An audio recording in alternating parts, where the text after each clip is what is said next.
guys, welcome back to Boomx Beauty Beat. We're going to be taking a little different turn today and talk about hair. We haven't done much of that or any at all. So I thought that I would take this time to show you what I do with my hair and to give you some tips and tricks for your hair. And I know as we age, your hair starts to thin out. I was taking a medication. I literally lost half my hair, even though I have a lot of hair. Thank God when I stopped it, it mostly grew back. But even I can see that it's starting a little bit in here. And everybody's hair texture is different, and I'm going to be making some generalizations, and this may or may not apply to you and your hair, but I'd be happy to help if you have any questions or want to, email me a picture of your hair and see if I've got any advice for you. I'd be happy to do that for you, not a problem at all. My father's Sicilian Italian, so I have the big Italian hair. Thank God, to balance my hips off. At least I got something.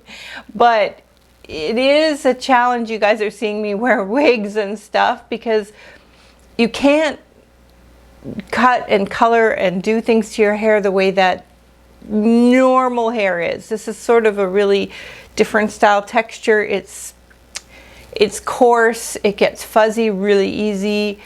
It's dry, and it doesn't take color pigment in the same kind of way, especially if I was, say for example, going to go blonde. I would look like a clown orange. It would go really, really orange. I did it once and that would be enough. And it completely destroys whatever moisture there is in this hair because it is already very, very dry.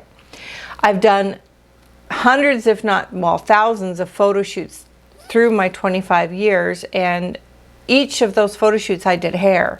So I certainly can help you in the styling of your hair, in that I've also gotten my hair licensed, but I, again, never wanted to cut or color or anything like that. So I forget everything that there is to know about all of that because it was years ago, but styling is another thing.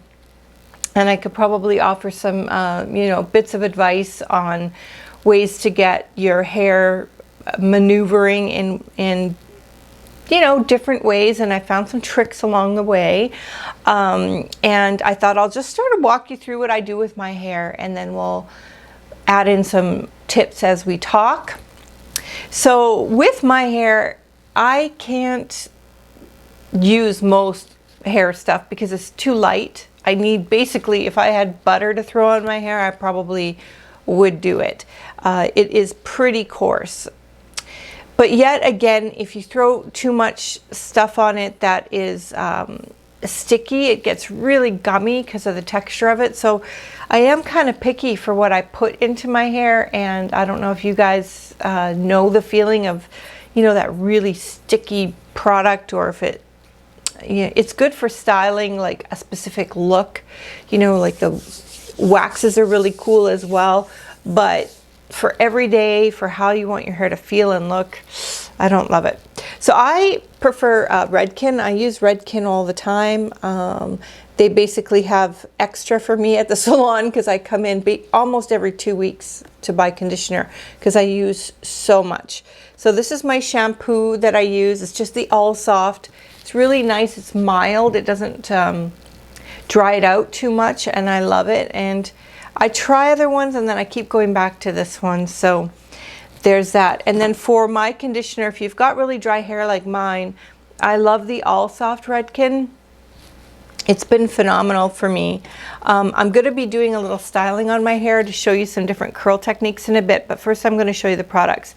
But recently I've just been throwing this kind of 50-50 into my hair. It's something I got.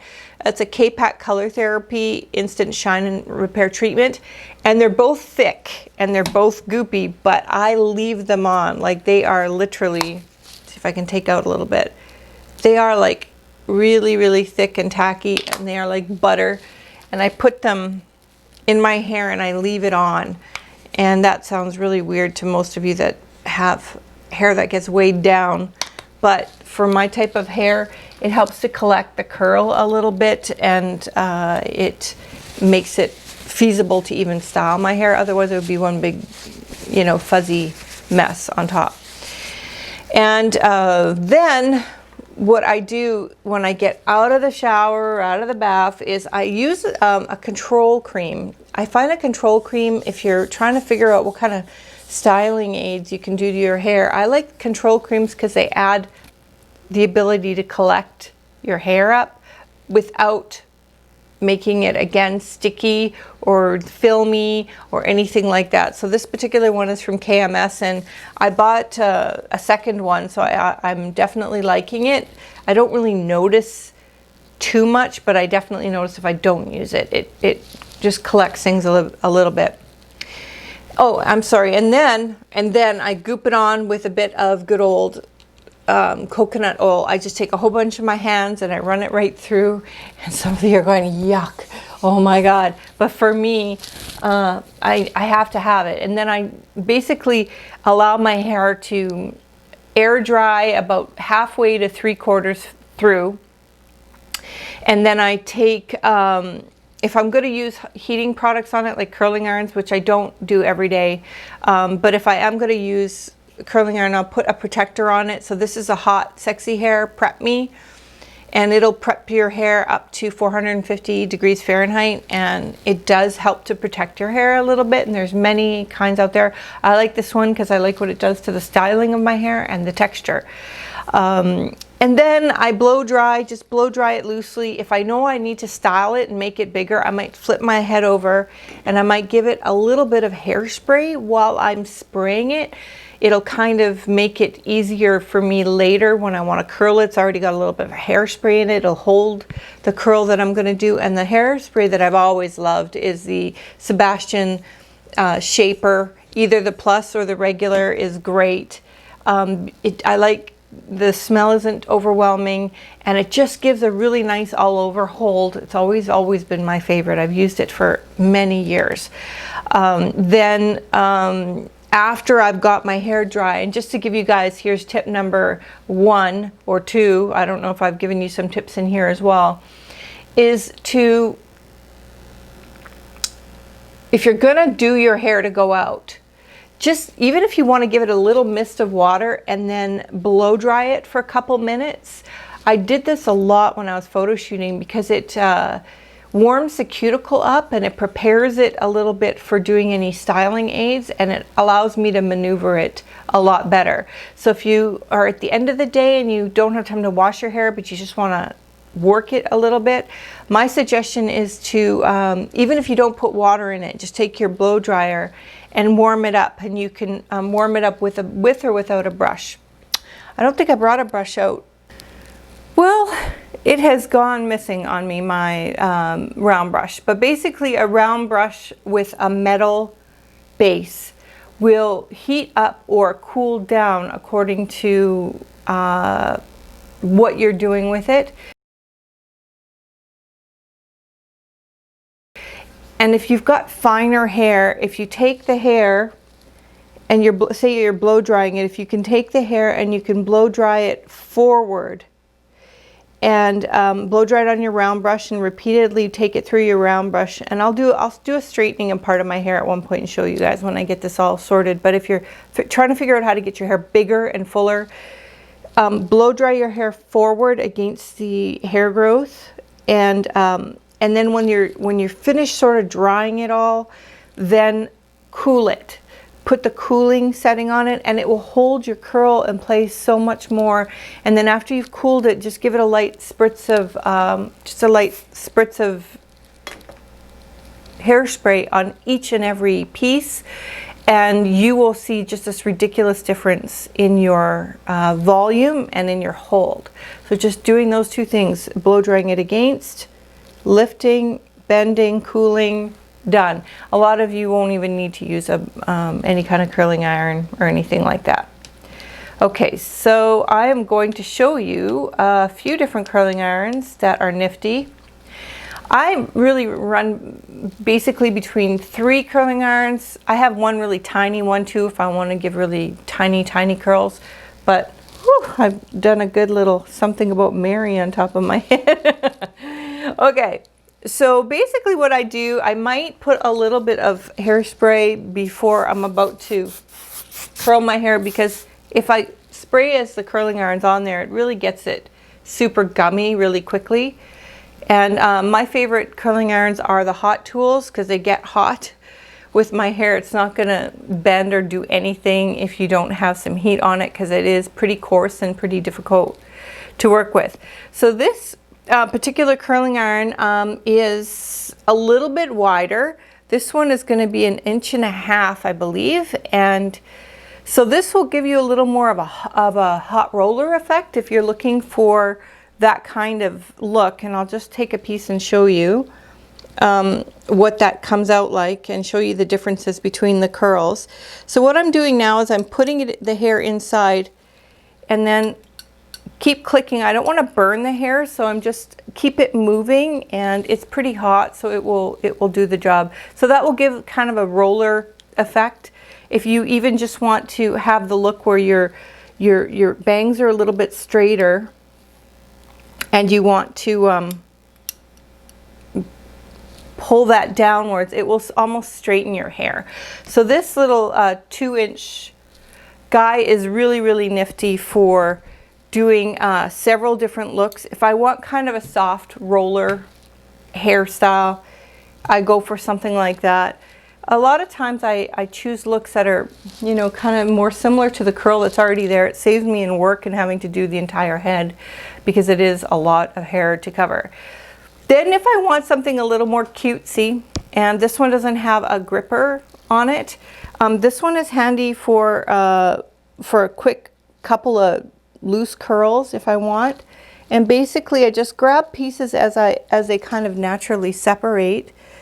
And what I do is I take it underneath on the wider part and I just wrap it around the curling iron, and then I hold the very tippy tip, and then I unwrap, and I get a completely, you guys can see, a completely different kind of curl like that. And that's a whole new look, and it's a cute look, and anybody can do this kind of curl. It's super easy, right? So we've got the big one, we've got a straighter version of the big one, and also, since we're on this side, I'll show you another piece with this other curling iron. So this curling iron is a 1-inch, and you could do a couple of different looks with this as well.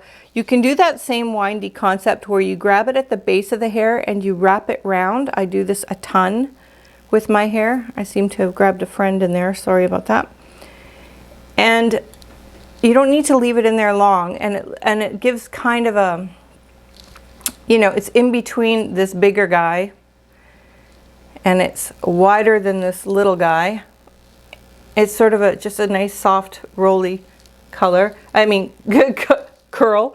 And then also it can do a kind of a little bit of a tighter roller set, if that makes any sense. So I'm wiggling off to the end, and then I'm rolling it instead of winding it, and that does a different kind of curl, kind of sort of more formed, so it's a little bit tighter than this one, but a nice soft curl bang look. And I also can do that, you know, on the higher parts of the hair and bend it down. Remember, don't leave it in there too long, you guys, on the hot temperatures, because you'll burn your hair. And then it will create these sort of soft roller curls really easily. And for me, in terms of where I'm going to put like my part and all of that kind of thing, it sort of depends on the mood of your hair. Do you ever notice that your hair has moods? And you know, if it's a fluffier day, I just roll with the fluffy. If it's kind of like more subdued day, I might do a more subdued look, depending on my mood too. So I roll with it that way. If my hair just decides it wants to kind of part more in the middle like that, I work around what my hair is in the mood for, and I sort of create a look around that. What I'm going to do is I'm going to take this midway guy and do some curls, and I'll come back with my hair more done, and then I'll show you how I kind of build up the shapes of my hair and how maybe you can try to play around with that too on yours. So I hope that kind of explains a few curls. Hey guys, I'm back. You know what? I decided to just keep this rolling so you can kind of watch me, because it might help you just seeing how to get to certain places. And I'll speed up the video and put some music on so you can kind of see me get through this. And I thought that might help some of you who are having some struggles with curling your hair and which direction and how to do it. So I'll just keep going with my hair and keep you watching. And I do give it a little spray of hairspray along the way sometimes. So. But I won't talk too much because you'll wonder what I'm saying when I'm speeding up the video. So let's keep this rolling, and hopefully it helps you a little bit. So I'm just grabbing pieces that already naturally grab together, and I better shut up or the speed up's not going to work.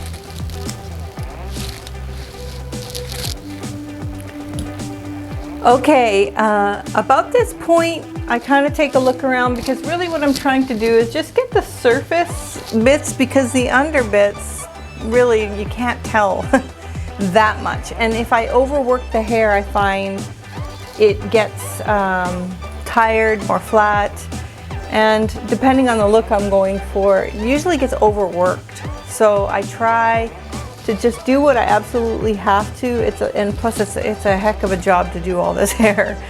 I have a couple of combs here. I'm just going to show you. There's this big wide tooth one, and then there's a smaller one. So if I want to have big sexy hair, you know, which is what I might name this video, is I grab the mane of it, and I back comb it in a big way, so I'm not really disturbing the curl too much, but I'm fluffing the base up. You see what that does? You can also do that with a smaller comb, but because of the type of hair that I have, I just find that it gives me a really nice grip and back comb without knotting it up too much because of the width of the comb. So you might want to try that. Whenever I'm trying to back comb my hair without too much disturbance, I just grab a bit of it and I go near the base and I just push it backwards. And it just gives you that bit of lift if you want to make your hair bigger, as full as you want. So I'm just gonna keep going with the hair. It's getting big. And again, just back combing the bit. If I go to the end, I'll disturb the curl too much and it will ruin all the work that I did. And I'm not going to overspray it right away, because then it just gets too heavy and gross. So I try to just do little bits of spraying or save the spraying to the end, but I'll give it a final spray when it's all done. But you see how this kind of gives it a bulkier look without having to back comb with like the small one, because the small one makes like a bit of a rat's nest right at the base when you back comb it with the little comb. And then I sort of feel out where I want the bangs, if I want bangs, if I don't want bangs, and then I'll take a little bit of hairspray and give it a little bit of a juice. If you don't like hairsprays, I mean, maybe your styling aids can do enough hold for you, but I don't mind a little bit of hairspray. So I just get this whole thing going, and then take an overall look, obviously depending where you're going. Like this big a hair gets a little bit too much attention at the grocery store. It looks like I'm there to buy something other than, or do something other than buy vegetables. So yeah. And when I spray it, I usually lift it like this so I can get inside the hair and give it some volume instead of just on top. And then I usually have some stray fuzzy pieces like this that I'll attend to, but I'm just trying to get an overall look going. If you want to, you can take a bit of your, if you want to sort of seal it, you can take your curling iron and kind of touch the area you just sprayed and it'll sort of seal it up. Or you can take a little warm blow dryer and that will also work. Just gonna get these, see these wild guys that are kind of straying around, and just go ahead and curl those. And there's just a couple loosey-gooseys here and there, but if you're going for, you know, romantic evening or anything like that, and you want your hair to be a little fuller, a little more accentuated, or if you like this every day for yourself, that's fine. There's no rules. But this whole look, it holds pretty good. I usually go in the bathroom maybe mid-evening and just kind of grab it a little bit with my hand and pick it up, or I might bring my big comb with me and give it one more little zhuzh here and there. But basically, I mean, this is it for the curling of the hair. And there's many curl looks you can do. Obviously, if I did it with this one, it would take me a little longer because there's a lot more smaller pieces that you need to pick up. I tend to go a lot with this 1 inch because it's the closest to my natural curl, and I find that it's kind of blends the most with the rest of the hair when I don't want to do the whole head. So I'm just picking up a couple of pieces that are a little bit flat or a little bit, or not wanting to join friends, and basically this is it. I'll probably give it a double check in another mirror because I can't quite see my whole head of hair in this mirror, and come back, take a couple shots, and I hope I helped you guys a little bit with some ideas for your hair, how to get more volume out of your hair, and maybe some more moisture if you've got dry hair like me. I've had some fun and I got to get my hair done. This is a win-win for me because I've got to go out for a little while. Might tame it a little. Anyway, super fun, you guys. Have a good one, and I hope this was fun for you. I hope you remember to like the video and subscribe if you can. I really enjoyed working with you guys, and see you again real soon. Bye.